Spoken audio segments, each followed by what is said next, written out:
Okay. And let you know when you are ready. I'm ready, inshallah. Yeah. I can start, inshallah. I'm not ready yet. Oh, Just I'm sorry. Okay. a few seconds.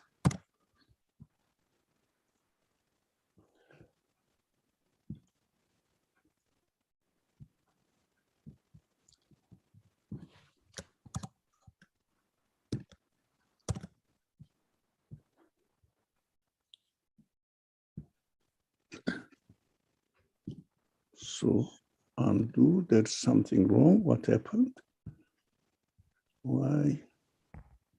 I see I posted it somewhere else. I made a mistake, sorry. Oh, no problem.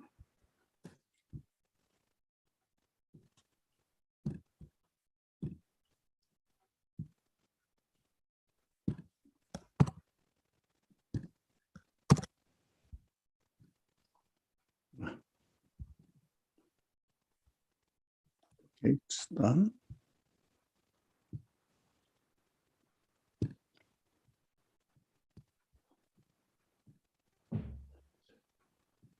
You can start now, Shana. Okay. So, shall I make the starting prayer, or would you like to? Please go ahead. Okay. Bismillahirrahmanirrahim. Elhamdulillahi Rabbil Alameen. As-salatu was-salamu ala Sayyidina Muhammadin wa ala alihi wa sahbihi ajma'in wa bihi nasta'in. Rabbi shrah li sadri wa yassir li amri wahlul uqdatan min lisani yafqahu qawli. Allahumma arinal haqqa haqqan warzuqna ittiba'ah wa arinal batila batilan warzuqna ijtinabah. Allahumma salli ala Sayyidina Muhammadin tıbbıl kulubi ve devaiha ve afiyetil ebdani ve şifaiha ve nuril ebsari ve diyaiha ve ala alihi ve sahbihi ve sellim. Amin. Assalamu alaikum. Inshallah, today I want to share with you my understanding and some impressions that I have of the Quranic chapter Al-Asr. And this is a short chapter. It has only 3 verses, but the meanings that are presented to us with this Quranic chapter are so general and vast and universal that the meanings are so loaded, in my opinion. And the first verse starts with an oath, wal-asr, and this word al-asr represents so many different meanings about time. It stands for time, the passage of time, epochs, the time of Prophet Muhammad alayhi salatu wassalam, and time as we experience it, and these are only some of the meanings that I can understand from this word. And starting off this chapter by talking about time, it makes me feel the majesticity and the absolute knowledge and power of the speaker in this speech, because because as far as I can tell, the speaker knows what time is. And so starting off with taking an oath on the time, inshallah, the rest of this chapter is talking about some very important matters that we as human beings are very much related, we are related to. So the second verse goes, Innal insana lafi khusr. And here we find an explanation about human beings and humanity. And it says that surely humanity is in grave loss. So this verse makes me think about what human beings are, what is our purpose, and what is the true definition of being a human being. And some of the things that immediately come to my mind are how weak we are, how complex our creation is, how needy we are, and the vast variety of our needs and desires, and the fact that when these needs and desires are not met, we are deeply affected by this, and we very strongly expect the fulfillment of these needs and desires. And this word, khusr, which is translated here as grave loss, it also reminds me about our relationship with this concept, being in loss,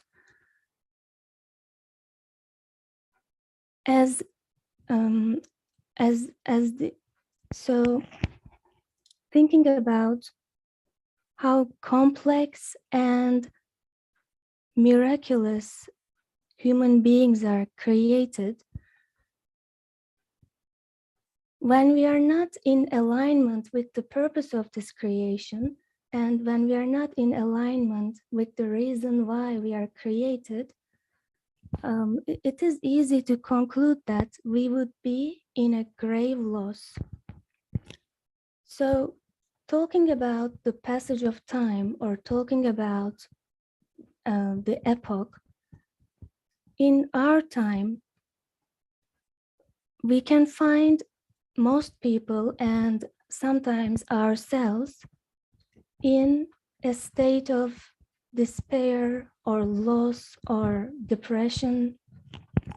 So this verse and what it's talking about is very familiar to me, because human beings being lost or feeling confused about their existence is something that I can really observe, and I can observe through myself, I can observe through people around me, and I can see that this is a question that humanity faces. So the third verse, إِلَّا الَّذِينَ آمَنُوا وَعَمِلُوا الصَّالِحَاتِ وَتَوَاصَوْا بِالْحَقِّ وَتَوَاصَوْا بِالصَّبْرِ, except those who have faith, do good, and urge each other to truth, and urge each other to perseverance. This final verse is presenting the remedy for this situation of being in a grave loss. And we as human beings, we can observe that we are created in such a way that we make connections with everything that we are aware of. We establish bonds, and we have familiarity with every existent being that we know. And we seem to encounter these beings in our life, spend some time with them, and we seem to be parting ways with them. And not knowing the true nature and purpose of these relationships, and not knowing what are these existent beings, why do we encounter them, then why do we part ways with them, it is yet another a problem that we as human beings have, and we can find ourselves again in a grave loss when we cannot solve this problem. And also, um, um, we as human beings, when we are not aware of, or when we are not in alignment with our reality, we tend to reach our hands to the beings around us in a way that as if we are expecting the fulfillment of our needs and desires from them. And when we look at these things around us, and ourselves included, neither we or the things around us are capable of fulfilling our deepest needs and desires. So expecting them from other created beings also puts us in a grave loss and in a state of being where we are really out of touch with our reality and suffering the results from that.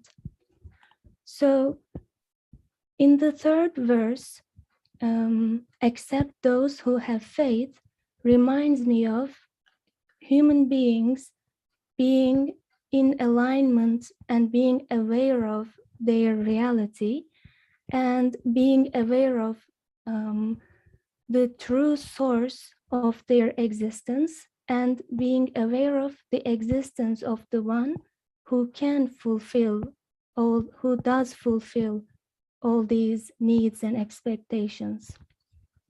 So having faith is something that I understand as acknowledging the existence of the one who can and who does fulfill all the needs and who gives existence, and also having a connection with him and having a communication with this one. And the second part of this verse is talking about doing good. And this is something that I understand as, again, being in accordance with this faith, with this understanding, acknowledgement, this connection with the one who is giving us existence, this absolute creator, and acting according to the guidance he is providing. And the third part of the third verse is talking about those who urge each other to the truth. And now we are presented with the word truth, and I was thinking about the importance of truth in a human being's life. And even though in our age there seems to be an understanding as if the truth doesn't matter, but our desires and how much insistently we dictate it to ourselves and others matters, and that is what really matters. So there is an idea like that. However, it doesn't really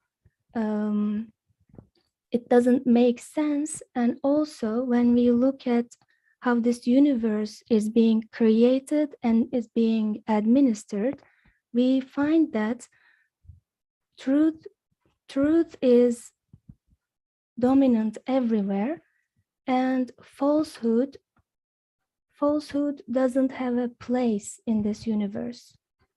Mathematics, which is a language that can clearly reflect how this universe is being operated, very clearly proves that what is not true cannot be confirmed, and also it doesn't work. And yeah, so that is only one example of how truth is essential in our existence. And also our relationship with truth is, I think it is something that our existence is based on, and also something that we deeply, deeply need. And we as human beings cannot settle for anything but the truth in any matter. And the final part of the third verse is talking about those who urge each other to perseverance. And it does remind me again of our time and our age, and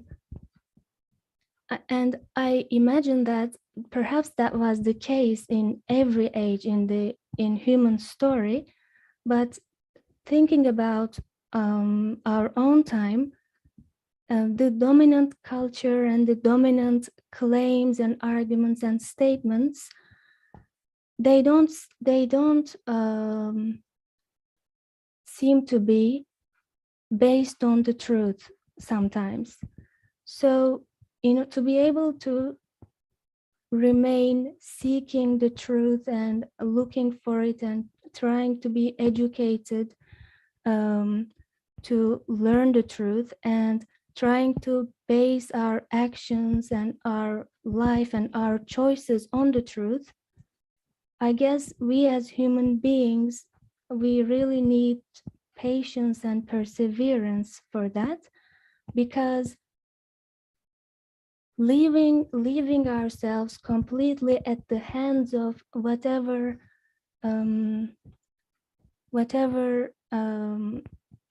beliefs and claims and statements that seem to be dominant in the culture, when we can reflect on that, we can find that most of the time it doesn't lead us to the truth about our existence, and it seems to be clashing with what we truly need. So this verse this Quranic chapter starts off with taking an oath on the time and on the passage of time, and talks about the human condition and how come the humans are in a grave loss. And in the final verse, we have the remedy, we have the solution to be saved from a grave loss and to fulfill our purpose and fulfill our greatest, deepest needs. So this was my understanding of Surah Al-Asr. So thank you for listening. And is there anyone who would like to share anything? So thank you. We thank you very much. Thank you. This is the program that we are having on Mondays. Before the class starts, our discussion starts, we are asking our friends here to share their experience of the Quran, which part of the Quran excited them most. So if you like to join this series of new practice, around 10 minutes, just 10 minutes, what verse or what verses attracted your attention and had an impact on your life? Or attracted your attention and you loved it and you wanted to share it with us. We would like really encourage all of you to let me know so that we will give you the date, because next week, for example, there is a friend is going to present, but afterwards, all the weeks are free. So you can let me know, send an email, you know, my email is very simple. If you like, I can write it down. You can not, yeah. My name and last name, one word, gmail.com. It's easy to remember. Sorry. Gmail.com. Ali Murmur, gmail.com. Here it is. So you can send an email that you would like to share around 10 minutes, maybe a few minutes minus, a few minutes plus. We would like to encourage our friends to share, to participate in our discussions by speaking, presenting their ideas, sharing their experiences. That will be really very exciting for us to listen. And we thank our friend Hane. Today, she presented her, whatever she gathered from the section Asr. We would love to listen to her. Inshallah, we will continue. Now, excuse me, let's go to our new subject, which is Qamar, the section Qamar. Now, this section was revealed during the 5th period of the Prophet's life in Mecca. It means that, let's locate the historical background of it. The Prophet has started spreading the message. First 1 year and 2 year people, at the beginning of the first and second years, people didn't really take it seriously, but he was alone. That is the very unique feature of all the prophets. If a community, excuse me, just a second. If a community loses all their sources to reach the truth, to understand the reality of our existence, definitely the universe is created for this purpose, to let people realize who they are, what they are doing in this world, what is expected of them in this world. And if they are not aware of it, and it is the promise of the Creator, human beings are given the intelligence, giving the ability to understand, giving the ability to express, giving the ability to choose whether to confirm it or to reject it, which is called free will. So we have all these qualities given to us. So in the universe, the purpose of the existence of the universe, as our friend Hane mentioned frequently in her presentation, if we don't act according to the purpose of our existence, we are in grave lost. Why? Our existence becomes meaningless. Of course, it is a big loss. Why? At the end of our life in this world, we die and nothing is left behind in this world. If we don't really understand our Creator, the purpose of our existence, then what we think in this world is just a short period of life. Every day we lose whatever we are given. We cannot get back any of them. And at the end, we are dragged into the grave. We know that. Everybody knows it. But we ignore it, okay? We pretend, excuse me, now it's going on in my throat.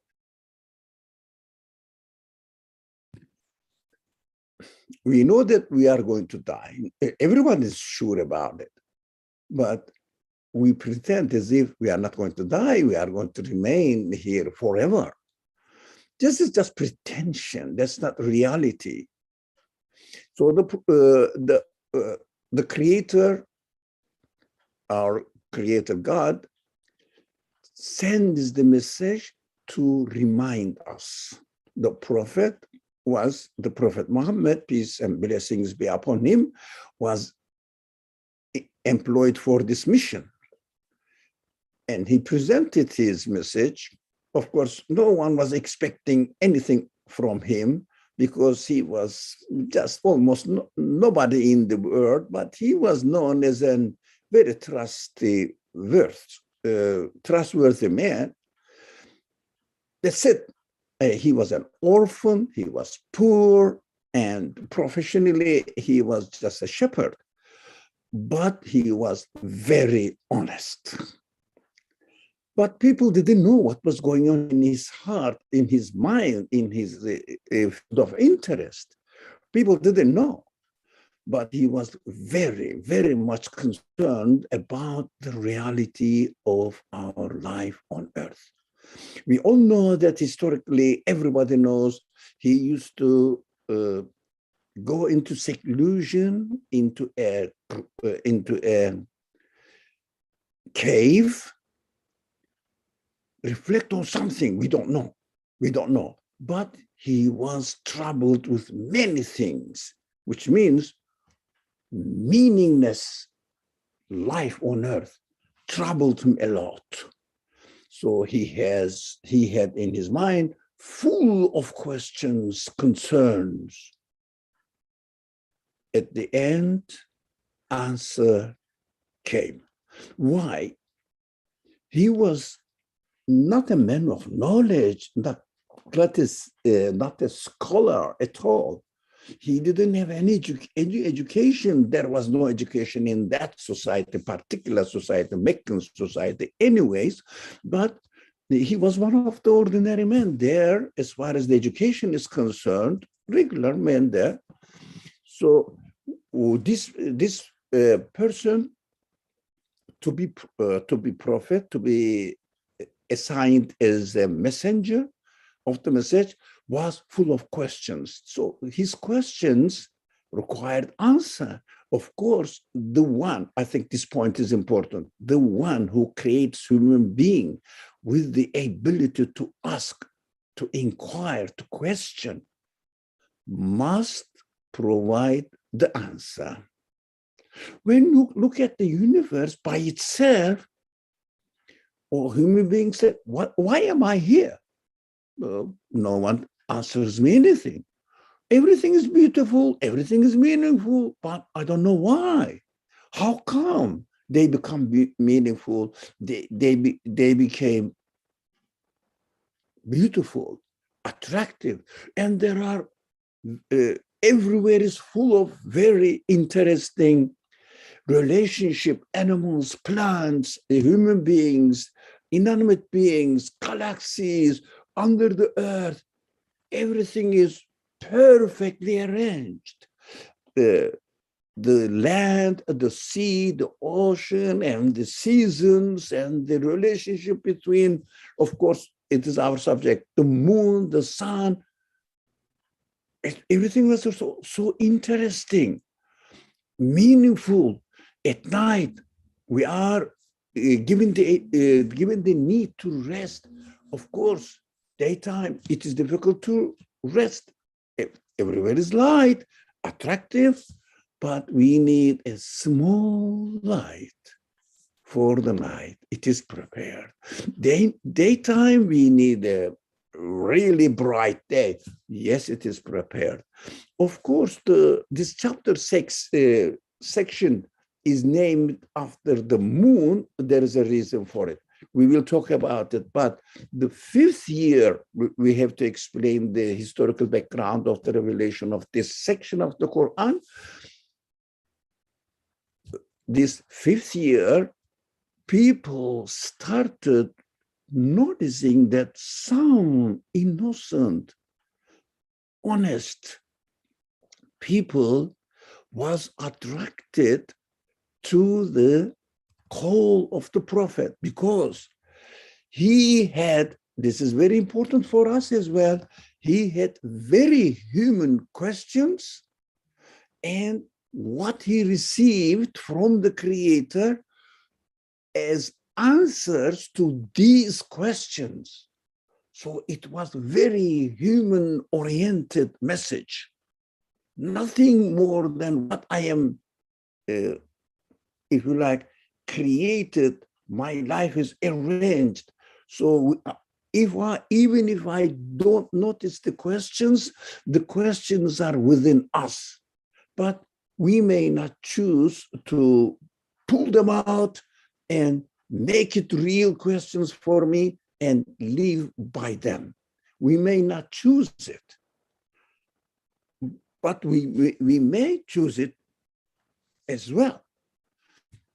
So those people who did not really think about it, maybe carried away by the everyday chores of our worldly life, but when they hear the answer, they say, yeah, that was my question as well. But I didn't really think about it because there was no answer. And I was not reminded that I have these questions and these are the answers to your questions. We just ignore them. Usually the people thought about it, and still we human beings are in the same position. If nobody reminds me, warns me about the seriousness of a future danger or future advantages, positions, it wouldn't occur to me. I wouldn't know. But if someone says, tomorrow there will be something very important and this will be the best opportunity for you, get ready for it. Yeah, I got alarmed and get ready for it. Or again, tomorrow there will be very, very important, let's say, hurricane. So it may your house also may be invaded by water, hurricane water. I said, what must I do? Yeah, because of the news, I got alarmed. The message that God sends us functions in this way.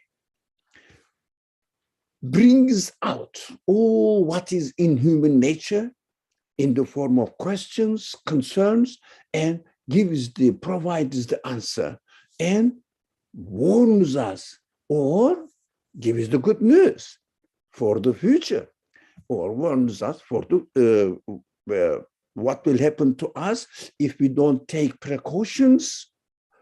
We will be in danger. We will be harmed. That is what the prophet was bringing, all this message. And people first was not expecting anything of Muhammad like this, the prophet, but then he wasn't a prophet. When he started speaking out, as the message was revealed or continuously has been revealing to him, coming to him, he started spreading and conveying the message to others. Some people took it seriously, and the people started slowly getting around him, listening to him seriously, and taking the message seriously, as well as the prophet himself seriously. And the leaders of the community, leaders of that society, they are called chieftains of the tribes. It was a tribal society, by the way. Were alarmed about it. What is happening? This man is not following our tradition. And he is telling us or spreading some news which is very disturbing because causes discordance in the society. On the one hand, everybody was enjoying, obeying the chieftains, whatever the chieftains say, nobles of the society say, or elderly of the society say, but they were not concerned about the hereafter. They didn't know this kind of things. And he was saying, I am appointed by God. As what? A man like you and me is appointed by God? What What is he talking about? He must be something wrong, lunatic or something, hallucinations or something. But what he was saying was amazing from many aspects. Content-wise, he was completely different from what they were accustomed with. And the news was completely striking the minds and really hitting the human heart's feelings. Or literally, the rhetoric was so different from what they are used to. They were not expecting this kind of rhetoric from Muhammad at all, because he wasn't a poet, he wasn't a knowledgeable man, he wasn't a notable man. How he was able to say all these words, everybody was surprised, and they said, this man may be a source of nature, a source of danger for the society. It may cause discordance, and especially the chieftains may lose their influence if Muhammad was successful in his message. This time, tension started the 5th year of the period of the message. In Mecca, tension started between the followers of it. They were only a handful of people in the society, by the way, at that time. The followers of Muhammad, and they were very serious. They did not give up at all. They were so convinced. They were ready to die, but not leave Muhammad alone. That was dangerous for the chieftains because it was threatening their status in the society, in the community. Because if this man becomes successful, it means we are going to lose our influence on the people. So tension started. Of course, during this period, the revelation started giving the news of very severe threat. Who are you? How can you deny the message which says we are created, we have an absolute creator, and this world is transient, this world is subject to be destroyed? I mean, this world cannot stand by itself. This world is completely dependent on its creator. Whatever the creator wills can do it. So the people who were opposing the message very severely needed warnings. So this section, the section of the Qur'an, the moon, which original name is Qamar, is full of threat, warning the punishment, eternal punishment, not only in this world, but also eternal punishment. But of course, human beings that time were not ready to think of the punishment in terms of hereafter, in the next creation. Why? Because they didn't have the concept of next creation. So what they need to be warned about, the creator of the universe can crash them down in any way he wants if they don't acknowledge the reality, if they don't submit themselves to this message, which reminds them they have a creator. This creator is very compassionate. Everything is provided by him. So they should submit themselves to him. They shouldn't really exploit people. They shouldn't really cause dissension in the society. They shouldn't be arrogant. They shouldn't claim to be self-sufficient. They should watch out for the end of their life. This life is meaningful. They have to prepare themselves for the eternal existence. So lots of concerns have been presenting to them, but the very, very real threat was God has destroyed people who rejected the truth, reality of their existence, reality of their life. If they ignore the Creator, if they don't submit themselves to the Creator, definitely the Creator will punish them. That was the period which needed threatening. Of course, nowadays, the content of the section of the Quran, the moon that we are going to study, goes against the general trend of nowadays. People say, we have to talk about love. Yeah, the universe shows that whoever created the universe loves us. Otherwise, we cannot really benefit from the universe. It is beautifully decorated and everything is perfectly arranged. And the Creator is really being very generous, very benevolent. Everything we need is provided, but one thing is not given. What is that? We need eternal happiness. It is not here. That is what human beings look for. I have the need for eternal happiness. Where can I find it? Who can give it to me? I look at the universe, I look at the stars, the galaxies, and everything, celestial bodies. Come on, give me eternal happiness. No, the matter says I cannot do anything. It means the way they are created cannot give me anything, but I am going to die. So eternal happiness needs to be provided by the one who created the need for eternal happiness within human beings.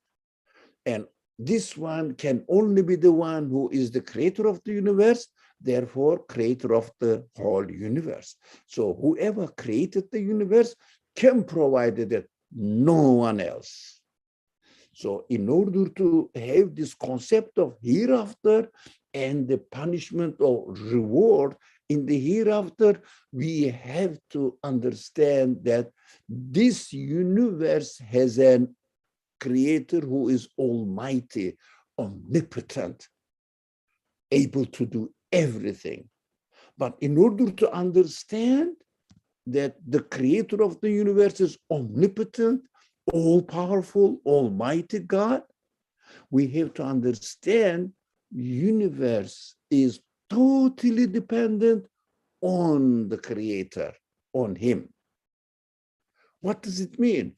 If I don't understand that, if I don't acknowledge that the universe is totally dependent on its creator, and this creator is the almighty God, creator, the one who has given existence to the universe, I don't really acknowledge God or God's power, and it never will occur to me that there will be another creation, which is hereafter, resurrection. After death, our bodies, when our spirit doesn't die anyway, but our body will be recreated according to the quality of our spirit, so that the spirit will operate through the body as much as it has educated, prepared itself. Of course, this is what human choice is going to prepare himself. We have to choose to improve our qualities, the qualities of our spirit, so that the body will be given to me according to what I deserve to use these tools. For example, if someone doesn't know architecture, for example, and I don't need the tools for architecture, measuring or whatever, to do the planning, to make the planning. And because I don't know, I don't have the knowledge about it. Let's say, I don't know how to repair a car. And do I need a tool to repair the car? Many different kinds of tools. I don't know. But if somebody knows it, he says, I need this tool, I need this tool, I need this tool to fulfill my job.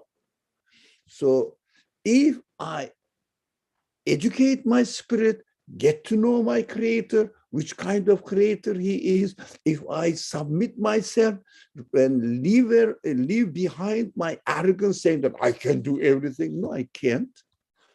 Unless my creator provides me the means, then I can. Otherwise, I cannot do anything in this world. So if I acknowledge this, I say, of course, my creator is the most merciful, compassionate one. And also, my creator is the most just creator. So I get to know him. He is all powerful. He knows everything. Okay. As I get to know him, according to my knowledge, my recognition of him, I need tool now to communicate with him. In this world, I can only say, there must be. I conclude this if I am not arrogant. There must be a creator. The creator must be an absolute one. But what I want to introduce myself to him, and I want to get to know him. So, but the tools are not able to establish a communication with him. I cannot have a conversation with him as my spirit wants it, desires it. Here I say, my creator, please communicate with me. But I speak to him, my feelings get some sort of response. But can you imagine if I am given the tool to communicate with him directly, but don't personify God and really get to know his power perfectly? For example, is God able, the creator of this universe? And ask yourself, is the creator of this universe able to create fruit without waiting 5 years, 6 years of growing the tree, waiting for the season? Look at the universe. Is he able to do that? Conclude that. I say, yeah, the one who creates the trillions, quadrillions, countless number of trees and arranges the huge universe. Why not? What can prevent him? He is the owner of the universe. Okay. Then I would like to see him just say, create me whatever I want right now without waiting 5 years, without waiting for 5 years. But in this world, I can see it. But I desire to see it because I got to know that his knowledge is absolute, limitless. That is my desire. That's my need. But there is no tool for it within the conditions of this universe, the order of this universe. So I say, oh, creator, you are able to do it. I want to experience it. He says, okay, you need that tool now because you are in need of it. You developed yourself. You improved your quality, your spirit to that level. I will give you a tool. For example, if someone's really educated himself, takes the course, let's say how to repair, let's say, I don't know, refrigerator. Okay. Now, takes the course, goes to the school and takes the course and learns how to repair a refrigerator. Okay. After graduation, what happens? He goes to a mechanic or in any shop and says, okay, give me the tools now. I'm going to practice it. The hereafter is the place where the tools are given. That is why my body doesn't have this tool now to see God creating the whatever the fruit or vegetables or beautiful life. Immediately, he is all powerful. I acknowledge that. I am aware of it. I confirm it. Even this apparent power in me is his creation. He gave me this. It is not mine. I didn't create it. I didn't have any knowledge of it even. I was given, readily given. It means granted freely. Now, blessed, we call it. I was blessed with it. I didn't know. So this creator will say, okay, I'm going to give you the tool. You will see the manifestations of my absolute qualities in the next creation after graduation from this world. Now, these people, when this section of the Quran was revealed, they didn't have the concept of hereafter. That is why this section heavily concentrates on God's power, and universe has no power at all, how God operated on the people in this world previously, so it can do it to you as well. No one can prevent him from punishing you because of your denial, because of your obstinacy, because of your false claims of being self-sufficient. You are not self-sufficient. You have nothing other than what I gave you within a limited existence. Here we are. Yeah, but I cannot fly anywhere I want. I cannot change the season as I want. Nothing, I cannot change it.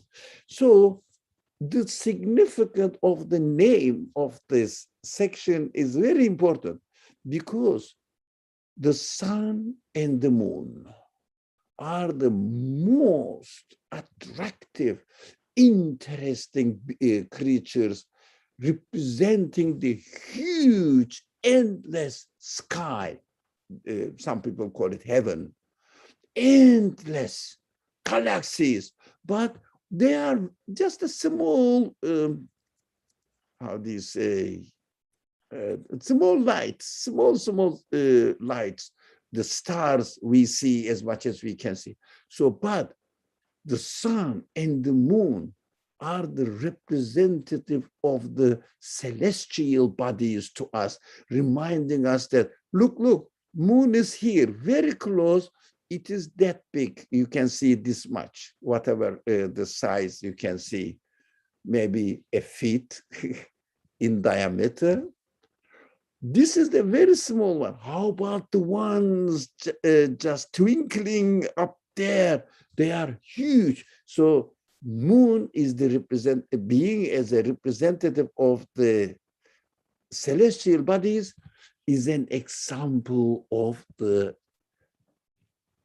infinite power of the creator.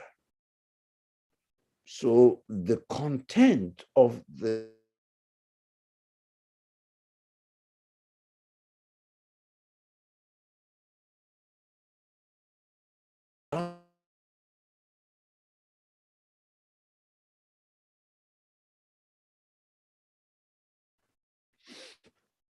you cannot challenge God at all. You cannot ignore it. Please be mindful of your reality.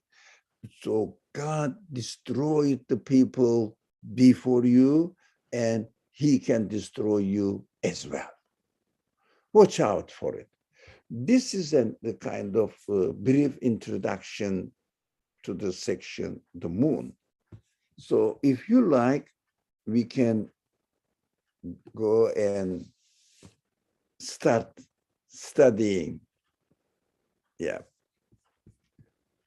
the first and the following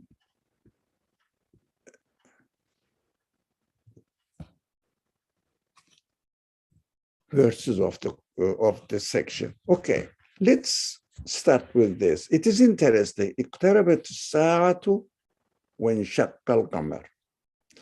I'm sure it is not a coincidence. It is well arranged.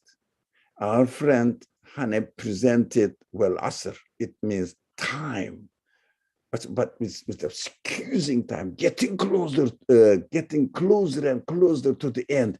Watch out, watch out. This is the last opportunity for me to benefit. Now here again, our section starts this. The hour has come near. The asr, the meaning of asr, well, asr, yeah, I call to witness or consider the time, but not an ordinary time. Al-waqt or al-zaman or this kind of words are used in the Quran, but asr is especially to skew something, to come near to the end. That is why the scholars referred, as Hannah mentioned, referred this word, al-asr, to the time of the Prophet, the last section of the life of the universe. Of course, if you imagine from the beginning to the end, billions of years of the universe's lifetime is one day, and the Prophet was the last second of this day. But this second is really thousands of years. You can calculate it. They say 13 billions, the starting point of the existence of the universe. So 13 billion years. Look at these 13 billion years. Imagine it in one day, makes one day. Every being has in their life one day, not the solar system day. For example, my birth and my death, this is for one day for me. You can generalize it and say that universe has one day as well. This one day, what does it mean, this one day? The beginning and the end is the day of the universe. So within this day, last second, we are living in. But the second, as far as the solar system is concerned, may take thousands of years because of you understand, I think, life of the universe in one day. So it is the last section. Well, asr means, look, it is getting closer. So here, اقترب الساعة, the hour has come near. It means the end. The hour is used in the Quran in the meaning of the end of the universe. The beginning, the end. If anything has a beginning, it must have an end. But if something doesn't have a beginning, cannot have, I mean, logically we understand, cannot have an end. It means nothing in this universe doesn't have any beginning. Within the universe, everything has a beginning. But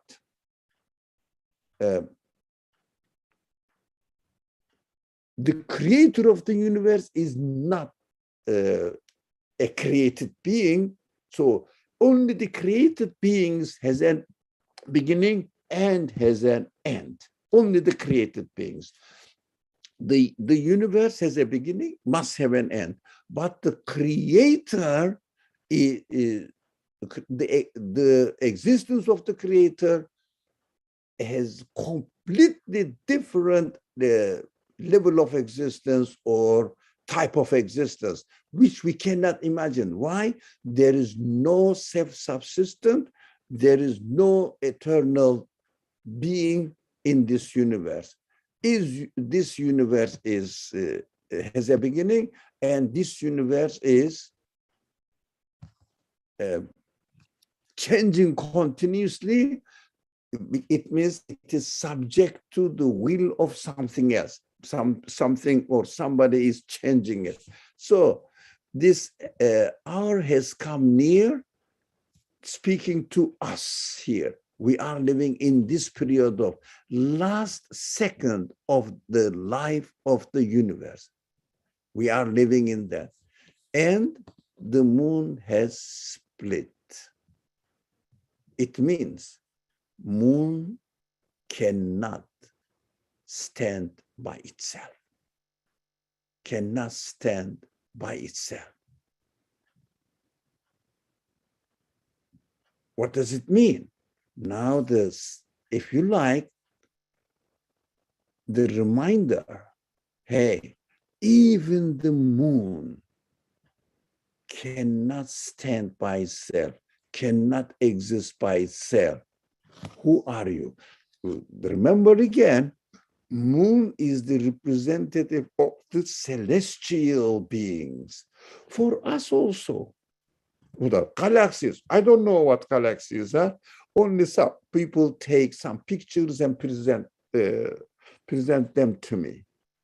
But I don't know. But I see only glimpse of some lights up there, flickering, twinkling to me.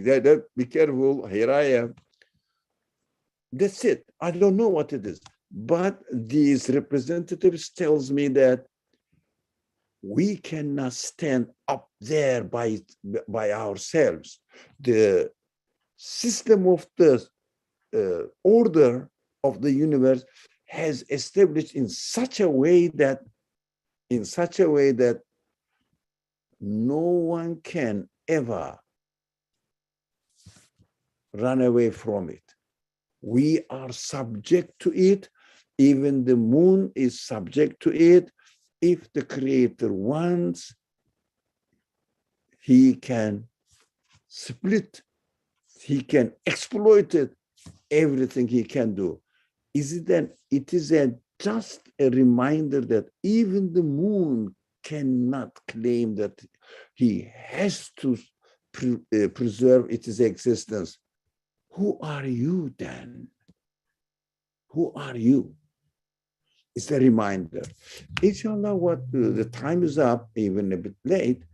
We will continue. We will talk about why threat is needed by human beings. We will talk about, we will discuss, we will have a conversation about it next week, inshallah. Why not talking about love but threat or punishment? Why? Why do we need it? Inshallah, next week we will continue on this subject. Bismillah ar-Rahman ar-Rahim. Subhanaka la ilma lana illa ma 'allamtana innaka antal alimul hakim. Wa akhiru da'wahum and alhamdulillahi rabbil alameen bi hurmati sirri surat al-Fatiha.